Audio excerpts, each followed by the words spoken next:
एक दफ़ा ना हज़रत अबू बकर सिद्दीक और जनाबे उमर फ़ारूक की ना किसी बात में शकरंजी हो गई, इख्तिलाफ़ राय हो गया।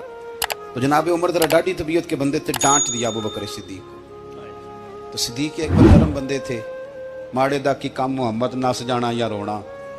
तो वो गा के ना तो पहले घर रोए, फिर हुजूर के पास चले गए।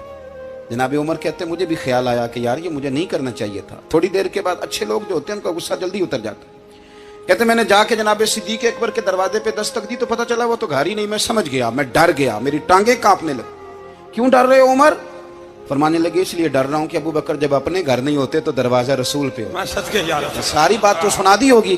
फरमाते मैं नबी पाक की बारगाह में पहुंचा, सामने अबू बकर बैठे हैं, पुश्त मुबारक मेरे करीम रसूल की काबे की जानब, चेहरा सिद्दीक अकबर की जानब, दोनों की गर्दनें झुकी हुई।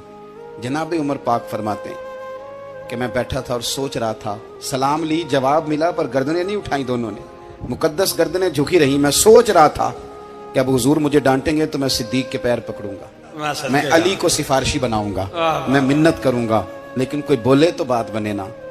कहते जब देर हो गई, ये सुकूत भी बड़ा मुश्किल होता है। ओहो, अगर कभी वो चुप कर जाए तो ये भी बड़ा मसला है, महबूब भी चुप कर जाए। कहते मैं बड़ा परेशान हुआ, जब मेरा कलेजा मुंह को आया ना तो जनाबे उमर कहते मैं बोलने लगा तो आंसू मेरे पहले निकल गए। अल्लाहु अकबर। कि मैंने रो के कहा सोनिया भूल गया था, मैं गया था अबू बकर के घर माफी मांगने, पर ये यहाँ आ गए। ये मेरे दोस्तों इसमें मेरी तकरीर ना समझना, मेरे रसूल पाक के ये असल लफ्ज आपको किताब में मिलेंगे। आप तबक़ात इब्न साद उठा के देखें। जनाबे उमर कहते हैं मैंने अर्ज की हुजूर मैंने गलती समझ ली थी, मैं गया था अबू बकर के घर हुजूर, मैं भूल गया था।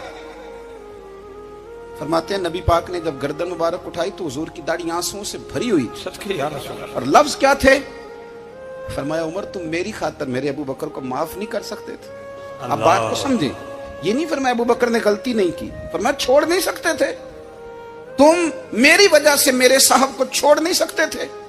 फिर हुजूर ने फरमाया उमर ये सारा मक्का तलवारें लेके मुझे कत्ल करने आता था, यार ये अकेला था, इसने खोल के बाजू कहा था कि जो हुजूर तक जाएगा मेरी लाश से गुजर के जाएगा। फरमाया दुनिया भूल जाती है, मुझे याद है अबू बकर सिद्दीक ने माल भी दिया, औलाद भी दी, मेरी खातर छोड़ नहीं सकते थे।